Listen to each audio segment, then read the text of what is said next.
আসসালামু আলাইকুম সুপ্রিয় শিক্ষার্থী বন্ধুরা, আশা করি সবাই ভালো আছো। আমিও সকলের দয়ায় ভালো আছি। আমরা আজকে আরেকটি ক্লাস নিয়ে তোমাদের সামনে উপস্থিত হয়েছি। গত ক্লাসে আমরা আর্টিকেল সম্পর্কে আলোচনা করেছিলাম এবং বলা হয়েছিল আর্টিকেলের পার্ট 2-তে আর্টিকেলের ব্যবহার সম্পর্কে গুরুত্বপূর্ণ আলোচনা করা হবে। সো সেই ধারাবাহিকতায় আমি আজকে আর্টিকেলের use of article the, that means article the এর ব্যবহারটি কোথায় কোথায় হবে সে সম্পর্কে আলোচনা করব। আশা করি সবাই সাথে থাকবে। আর পার্ট 1টি যারা দেখেছো ভালোভাবে বুঝতে পেরেছো আশা করছি, এবং তাদের জন্য যারা দেখেছো তাদের জন্য এই পার্টটি আরও সহজ হবে বুঝতে। সো ভিউয়ার্স অ্যান্ড লার্নার্স, আমরা আর দেরি না করে মূল পর্বে চলে যাই। Use of article the. তোমরা আগেই জেনেছো আর্টিকেল কি, আর্টিকেল কয় প্রকার। আমরা জানি দুই প্রকার, একটি হচ্ছে ডেফিনিট আর্টিকেল, আরেকটি হচ্ছে ইনডিফিনিট আর্টিকেল।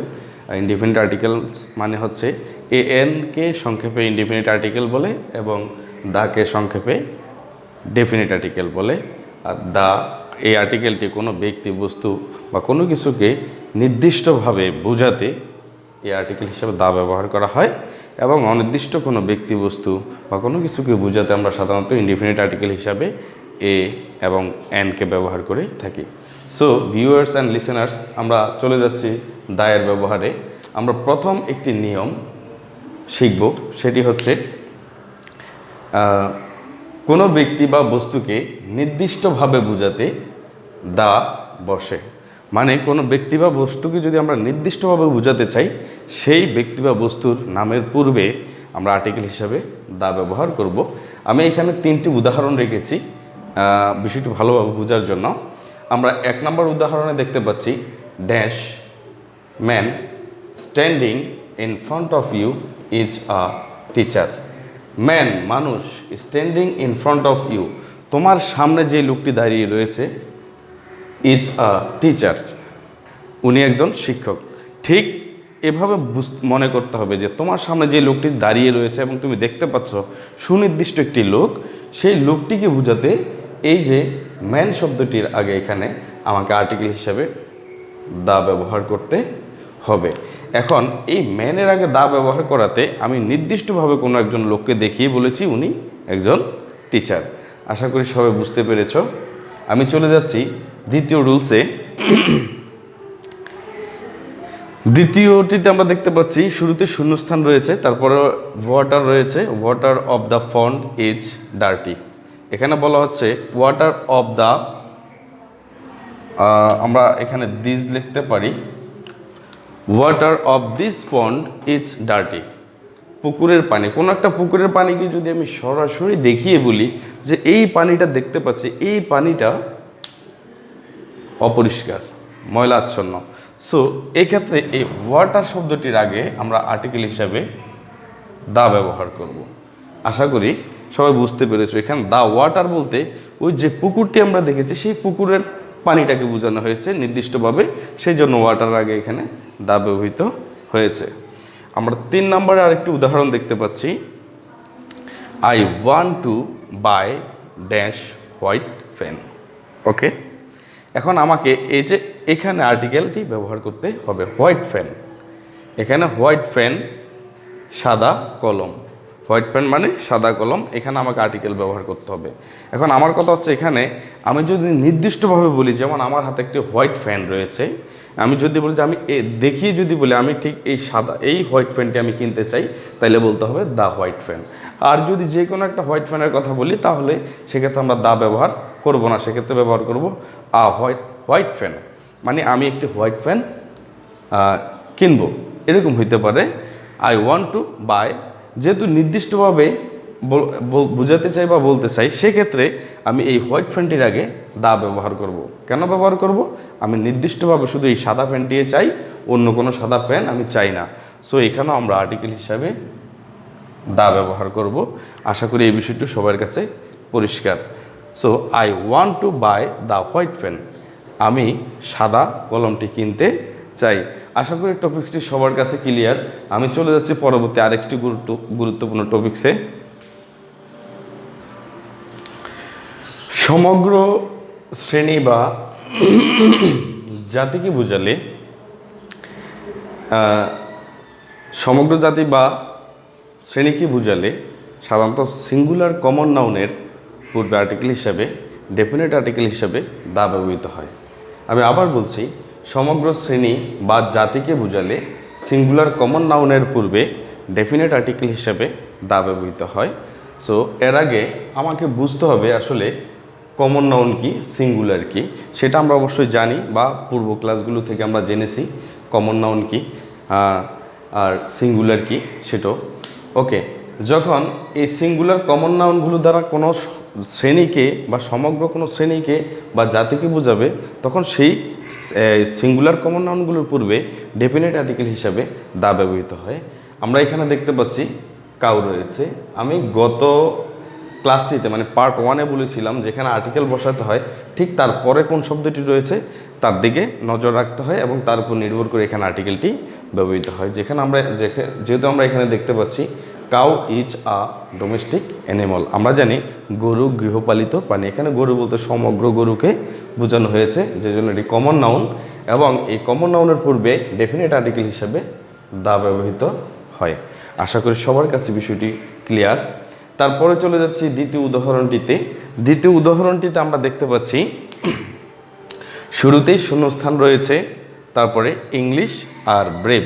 এখানে ইংলিশ বলতে ইংরেজ জাতিকে বোঝানো হয়েছে, যে ইংরেজ জাতি তাদেরকে ইংলিশ বলে। আর জাতি বোঝাতে সাধারণত যেহেতু এটা কমন নাউন হয়ে যাচ্ছে, সো এর আগে আর্টিকেল হিসাবে দা ব্যবহার করতে পারি আমরা। সো দা হবে এখানে। আশা করি তোমরা বুঝতে পেরেছো। এখানে দা ইংলিশ মানে হচ্ছে ইংরেজ জাতি, সমগ্র ইংরেজ জাতিটাকে বোঝানো হয়েছে দা ইংলিশ দ্বারা। সো ভিউয়ার্স, আমরা চলে যাচ্ছি পরবর্তী আরেকটি গুরুত্বপূর্ণ রুলসে। তোমরা যারা মনে করো এগুলো তোমাদের বারবার এগুলো শেখার দরকার, তোমরা ইচ্ছা করলে ভিডিওটি জুম ফজ করে তোমরা এগুলো খাতায় লিখে রাখতে পারো বা ভিডিওটি বারবার দেখেও তোমরা শিখে ফেলতে পারো। আমরা চলে যাচ্ছি পরবর্তী রুলসে। সুপ্রিয় শিক্ষার্থী বন্ধুরা, আমরা জানি নদী, পর্বতমালা, সাগর, উপসাগর, বনভূমি, মরুভূমি, দ্বীপপুঞ্জ ইত্যাদির নামের পূর্বে আর্টিকেল হিসাবে দা ব্যবহৃত হয়। আমি আবার বলছি, নদী, পর্বতমালা, সাগর, উপসাগর, বনভূমি, মরুভূমি, দ্বীপপুঞ্জ, এই শব্দগুলো যে শব্দগুলো দ্বারা এগুলো বোঝাবে ঠিক তার পূর্বে মানে আগে আর্টিকেল হিসাবে দা ব্যবহার করতে হয়। আমি এখানে প্রতিটির জন্য আলাদা আলাদা একটি করে উদাহরণ দিয়েছি যেন আমরা ভালোভাবে বুঝতে পারি। সো আমরা দেখি 1 নম্বর উদাহরণে আমরা দেখতে পাচ্ছি dash Padma is a big river. আমাকে বলা হলো এই শূন্যস্থানে আর্টিকেল ব্যবহার করতে হবে। সো আর শূন্যস্থানে আর্টিকেল ব্যবহার করলে আমি তার পরের শব্দটি যেটি রয়েছে পদ্মা তার দিকে লক্ষ্য করব। আমরা জানি পদ্মা একটি নদীর নাম, আর আমরা জানি নদীর নামের আগে আর্টিকেল হিসেবে দা বসে। Number 2, we crossed dash Atlantic ocean.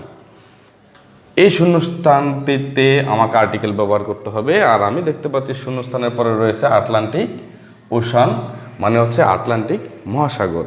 So এই যে সাগর, উপসাগর, মহাসাগর এগুলোর নামের পূর্বে আর্টিকেল হিসেবে দা ব্যবহৃত হয়। সো এখানে আমরা দা ব্যবহার করব। Number 3, dash Himalayans are covered with আইস।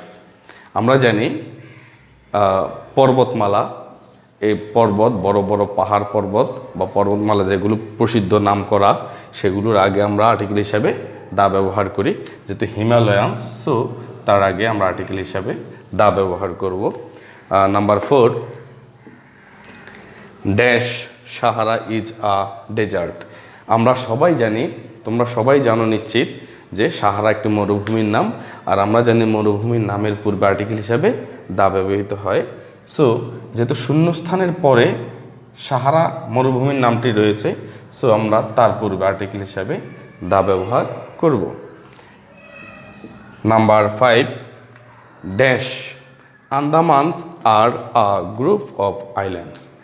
আন্দামানস হচ্ছে এমন একটি নাম যার যেটি গঠিত হয়েছে অনেকগুলো দ্বীপের সমন্বয়ে, আর এই দ্বীপের সমষ্টিকে যে শব্দটা দ্বারা দ্বীপপুঞ্জ বোঝাবে সেই শব্দটির পূর্বে আমরা আর্টিকেল হিসাবে দা ব্যবহার করব। সো এখানে দা আন্দামানস হবে। আশা করি সবার কাছে বিষয়টি পরিষ্কার। যারা বুঝতে পারোনি তোমরা পুনরায় ভিডিওটি দেখে নেবে বা খাতায় লিখে সেগুলো প্র্যাকটিস করলে আশা করি খুব সহজেই বুঝতে পারবে। আমরা আরও একটি গুরুত্বপূর্ণ রুলস আলোচনা করব এখন। প্রিয় শিক্ষার্থী বন্ধুরা, আমরা দেখতে পাচ্ছি বিখ্যাত অট্টালিকা, স্থান, সম্প্রদায়, রাজনৈতিক দল ইত্যাদির নামের পূর্বে আর্টিকেল হিসাবে দা ব্যবহৃত হয়। আমরা উদাহরণের মাধ্যমে আরও ক্লিয়ার হব বিষয়টি। আমরা 1 নম্বর উদাহরণে দেখতে পাচ্ছি সম্রাট শাহজাহান বিল্ড ড্যাশ তাজমহল। তাহলে আমরা জানি শূন্যস্থানের পরে যে শব্দটি, শূন্যস্থানের ঠিক পরে যে শব্দটি থাকে তার উপরে নির্ভর করে আর্টিকেল বসাতে হয়। সো আমরা দেখতে পাচ্ছি এখানে তাজমহল লেখা আছে। তাজমহল মানে হচ্ছে একটি বিখ্যাত স্থাপনা যেটি সম্রাট শাহজাহান তার স্ত্রী মমতাজকে ভালোবেসে বানিয়েছিলেন। আমরা সবাই জানি সেটি তাজমহল। সো এর আগে আর্টিকেল হিসাবে দা ব্যবহৃত হবে। Number 2, political party. আমরা এখানে শূন্যস্থানের পরে দেখতে পাচ্ছি কংগ্রেস। কংগ্রেস হচ্ছে একটি জনপ্রিয় পলিটিক্যাল পার্টি। সো এই রাজনৈতিক দলের যে নামটা আছে সেই নামের ঠিক পূর্বে আর্টিকেল হিসাবে দা ব্যবহার করতে হয়। Number 3, Bangladesh is populated with dash Muslims. আমরা এখানে দেখতে পেয়েছি সম্প্রদায়।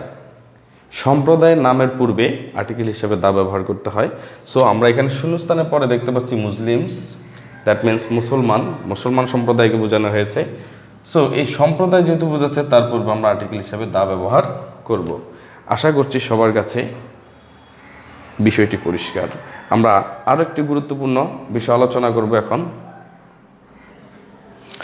প্রিয় শিক্ষার্থী বন্ধুরা, এই টপিক্সটি, এই রুলসটি অত্যন্ত গুরুত্বপূর্ণ এবং এখানে আমি 7 রকমের 7টি কথা বলেছি এবং 7টি উদাহরণ দিয়ে প্রতিটি বুঝিয়ে দেওয়ার চেষ্টা করব।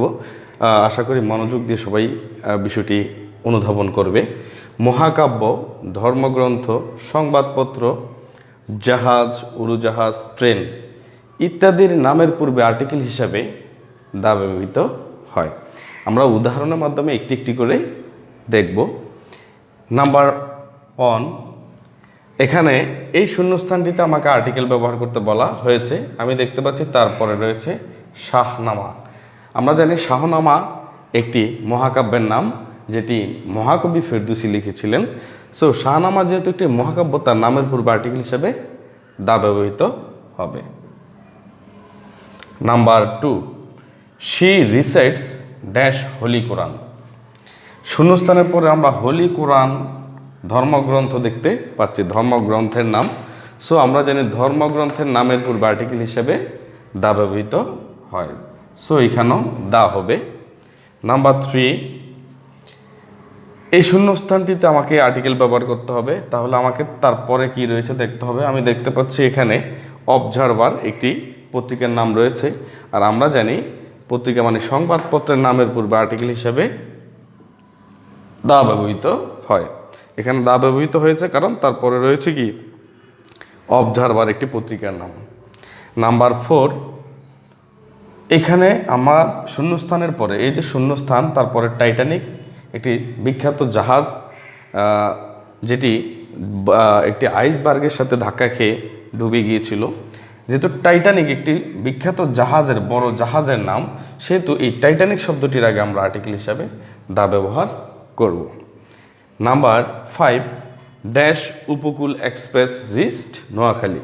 আমরা এই শূন্যস্থানের পরে দেখতে পাচ্ছি উপকূল এক্সপ্রেসের কথা লেখা রয়েছে, আর উপকূল এক্সপ্রেস হচ্ছে একটি ট্রেনের নাম। সো ট্রেনের নামের পূর্বে আর্টিকেল হিসেবে আমরা দা ব্যবহার করব। সর্বশেষ, ড্যাশ বোয়িং 749। বোয়িং 749 একটি উড়োজাহাজের নাম।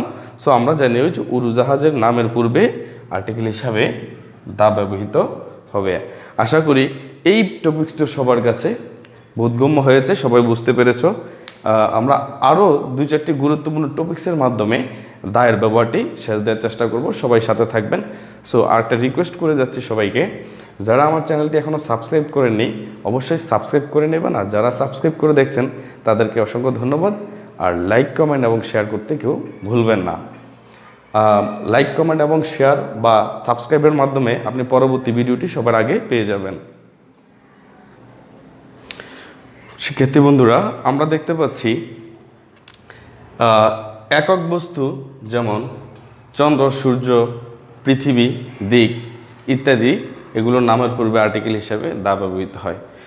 শর্টকাটে বা সংক্ষেপে মনে রাখবে, পৃথিবীতে মহাবিশ্বে যে সকল বস্তু একটি রয়েছে সেগুলোর নামের পূর্বে আর্টিকেল হিসেবে দা ব্যবহৃত হবে।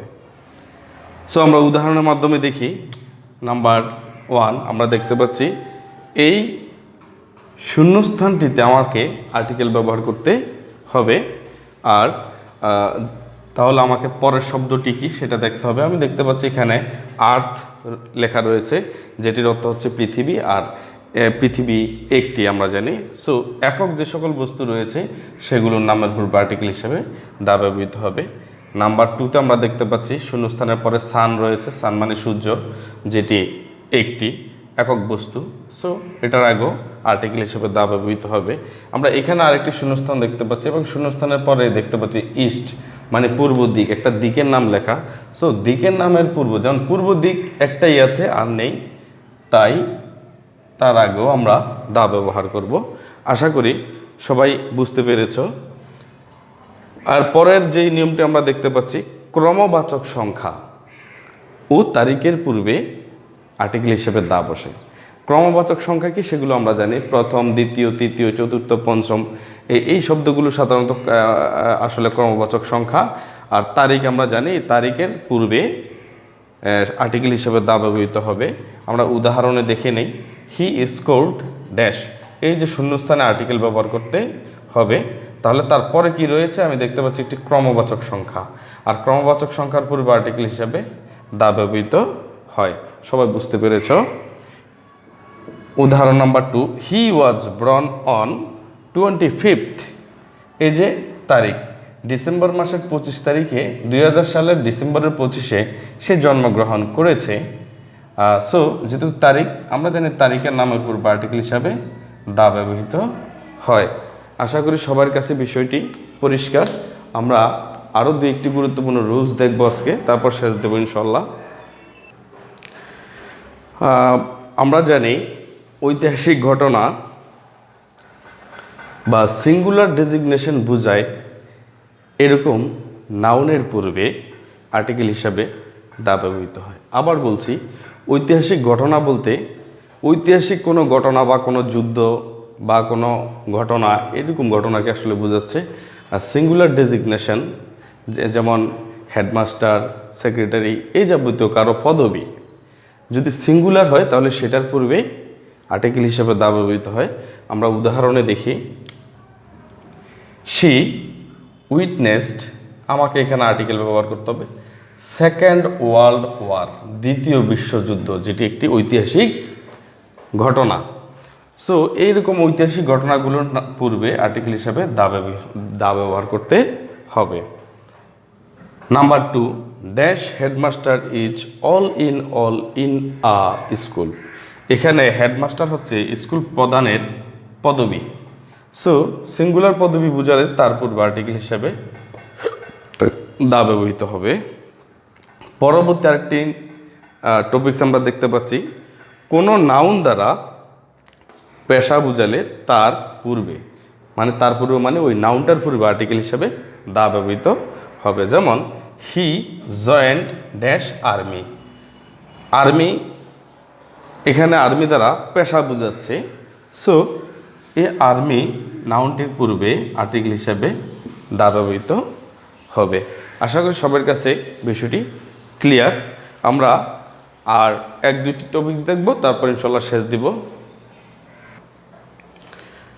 আমরা জানি সুপারলেটিভ ডিগ্রি এর পূর্বে আর্টিকেল হিসেবে দা ব্যবহৃত হয়। সুপারলেটিভ ডিগ্রিটা কি আসলে, সেজন্য আমাকে ডিগ্রির অধ্যায়টা ঘুরে আসতে হবে। ডিগ্রি সম্পর্কে আমার একটি লেকচার অলরেডি আমার এই চ্যানেলে দেওয়া আছে, আপনার ইচ্ছা করলে ডিগ্রি কি সেখানে গিয়ে দেখে নেবেন। সুপারলেটিভ ডিগ্রি যেটি বলছিলাম তার পূর্বে দা ব্যবহৃত হয়। সুপারলেটিভ ডিগ্রি হচ্ছে আসলে কোন সাধারণত অ্যাডজেক্টিভের যে মানের যে তুলনা সেটাই হচ্ছে ডিগ্রি বা অ্যাডজেক্টিভ, আর সুপারলেটিভটা হচ্ছে সর্বোচ্চ যেটা সেটাকে বোঝাবে। আপনার ডিগ্রি অধ্যায়টি দেখে নেবেন আমার চ্যানেল থেকে, তাহলে বুঝে যাবেন। আর সুপারলেটিভ চেনার উপায়টি হচ্ছে সাধারণত এই ডিগ্রিটার শেষের দিকে এসটি অথবা ইএসটি থাকবে, অথবা এসটি এসটি না থাকলে তার পূর্বে মোস্ট শব্দটি যুক্ত থাকে। সো আমরা দেখি, it is dash cheapest dish on the menu. আমাকে বলা হলো এখানে আর্টিকেল ব্যবহার করতে। সো আমি দেখতে পাচ্ছি পরের যে শব্দটি এটি সুপারলেটিভ ডিগ্রিতে রয়েছে, এই যে চিপেস্ট। সো তার পূর্বে আর্টিকেল হিসাবে দা ব্যবহৃত হবে। আশা করি সবার কাছে বিষয়টি ক্লিয়ার, একেবারেই সহজ। সুপারলেটিভ ডিগ্রিটি চিনতে পারলেই তার পূর্বে আর্টিকেল হিসাবে দা ব্যবহার করব। একই গুণসম্পন্ন ব্যক্তি বা বস্তুর সাথে তুলনা করা হলে যেটার সাথে তুলনা করা হবে সেই শব্দটার পূর্বে আর্টিকেল হিসাবে দা ব্যবহার করতে হয়। যেমন নজরুল ইজ, এই যে বাইরন, নজরুল কিন্তু আসলে বাইরন নয়, কিন্তু নজরুলের যে কৃতিকর্ম, তার যে অ্যাকশান, চাল চরিত্র সব কিছু মিলে তাকে বাইরনের মতো মনে হয়। তো নজরুলকে বাইরনের সাথে তুলনা করা হয়েছে, আসলে নজরুল বাইরন নয়। এক্ষেত্রে এই নজরুলকে বাইরনের সাথে তুলনা করা হয়েছে বিদায় এই বাইরন শব্দটির পূর্বে আর্টিকেল হিসাবে দা ব্যবহার করা হয়েছে। হ্যাঁ, এভাবে আমরা আরও অনেকগুলো উদাহরণও বলতে পারি। যেমন যদি বলি, Narayanganj is the dandy of Bangladesh. Narayanganj is the dandy of Bangladesh. আসলে নারায়ণগঞ্জ কি ড্যান্ডি? নারায়ণগঞ্জ তো নারায়ণগঞ্জই, বাট নারায়ণগঞ্জকে ড্যান্ডির সাথে তুলনা করা হয় উৎপাদনের কারণে। ওকে, আমরা পরবর্তীটিতে চলে যাই। পসেসিভ অ্যাডজেক্টিভ এর পরিবর্তে কমন নাউন এর ক্ষেত্রে দা বসে। পসেসিভ অ্যাডজেক্টিভ কি সেজন্য আমাকে অ্যাডজেক্টিভের উপরে একটি ক্লাস দেওয়া আছে আমার চ্যানেলে, সেখান থেকে ঘুরে আসবেন আপনারা, আশা করি বুঝে যাবেন। He struck me on my head, কথাটা লেখা মানে এভাবে বলতে হতো যে সে আমার মাথায় আঘাত করেছে। সো এক্ষেত্রে এই যে মাইটি, এই অ্যাডজেক্টিভটি, পসেসিভ অ্যাডজেক্টিভটি, এটি না লিখে আমরা তার পরিবর্তে এখানে দা লিখতে পারি। এটি হচ্ছে পসেসিভ অ্যাডজেক্টিভ, এটির পরিবর্তে আমরা এখানে দা ব্যবহার করব। আশা করি বিষয়টি সবার কাছে পরিষ্কার। আর একটি মাত্র রুলস দিয়ে আজকে ক্লাসটি শেষ দিব। সবার কাছে আবারও অনুরোধ থাকবে, যারা আমার চ্যানেলটি এখনও সাবস্ক্রাইব করেনি অবশ্যই সাবস্ক্রাইব করে নেবেন, সাবস্ক্রাইব করে বেল আইকনে ক্লিক করে রাখবেন যাতে পরবর্তী ভিডিওটি সবার আগে পেয়ে যান। হ্যাঁ, ধন্যবাদ, আর সাথে থাকবেন। সুপ্রিয় শিক্ষার্থী বন্ধুরা, আমি এই টিউটোরিয়ালসটিতে দায়ের সবগুলো ব্যবহার তুলে আনার চেষ্টা করেছি। এর বাহিরেও আরও দুই একটি রুল ব্যবহার থাকতে পারে যেগুলো আপনারা পরবর্তীতে পেয়ে যাবেন আশা করছি। আর আজকের মতো সর্বশেষ টপিক্সটি, রুলসটি আলোচনা করে ইনশাল্লাহ শেষ দিব। সবাই সাথে থাকবেন, আমার টিউটোরিয়ালসগুলো লাইক, কমেন্ট এবং শেয়ার করবেন। আমরা জানি মিউজিক্যাল ইনস্ট্রুমেন্ট, আমরা সবাই মিউজিক্যাল ইনস্ট্রুমেন্টের সাথে পরিচিত। মিউজিক্যাল ইনস্ট্রুমেন্টগুলোর মধ্যে রয়েছে পিয়ানো, ঢোল, তবলা, গিটার ইত্যাদি। এই যে ইনস্ট্রুমেন্টগুলোর নামের পূর্বে আর্টিকেল হিসেবে দা ব্যবহার করতে হয়, আমি সেটাই এখানে বোঝাচ্ছি। হি প্লেস, এখানে প্লে তো খেলা নয়, এখানে বাজানো। ওকে, আমাকে এই শূন্যস্থানে এই যে গ্যাপ রয়েছে, এই গ্যাপটিতে আর্টিকেল ব্যবহার করতে হবে। আর গ্যাপে আর্টিকেল ব্যবহার করতে হবে তার পরের যে শব্দ রয়েছে তার উপরে নির্ভর করে। সো যেহেতু এখানে পিয়ানো একটি মিউজিক্যাল ইনস্ট্রুমেন্ট, সো তার আগে আর্টিকেল হিসাবে দা ব্যবহৃত হবে। নেক্সট, মিউজিক্যাল গ্রুপ এর নামের পূর্বে যেই সঙ্গীত দল রয়েছে, যেমন এলআরবি, মাইলস, এই সমস্ত যেই গানের দলগুলো রয়েছে, এই দলগুলোর নামের আগে আর্টিকেল হিসাবে দা বসে। যেমন he is a vocal of Miles, এই মাইলস বলতে একটি সঙ্গীত দলের নাম, ব্যান্ড দলের নাম, যার কারণে তার আগেও আর্টিকেল হিসাবে দা ব্যবহার করতে হবে। সংখ্যা প্রকাশক শব্দ যদি কোনো ইউনিট একক অর্থ প্রকাশ করে, সেক্ষেত্রে সেই সংখ্যা বাচক শব্দটার পূর্বে আর্টিকেল হিসাবে দা ব্যবহার করতে হয়। এখানে স্কোর একটি ইউনিট প্রকাশ করছে, তাই এখানে আর্টিকেল হিসাবে দা ব্যবহৃত হবে। আশা করি ক্লাসটি সবাই বুঝতে পেরেছ। পরবর্তী ক্লাসে আমি ইনশাল্লাহ ওমিশন অফ আর্টিকেল কোথায় কোথায় ব্যবহার করা যাবে না, নিষিদ্ধ আছে, সেই ক্ষেত্রগুলো নিয়ে পার্ট 3-তে আলোচনা করব। আজকে পার্ট 2 গেল, আমি পার্ট 3-তে সেটা ইনশাল্লাহ আগামীকাল নিয়ে আসব। সবাই অপেক্ষায় থাকবেন এবং দেখবেন। আজকের মতো এখানে শেষ করছি। সবাই ভালো থাকবেন। আসসালামু আলাইকুম।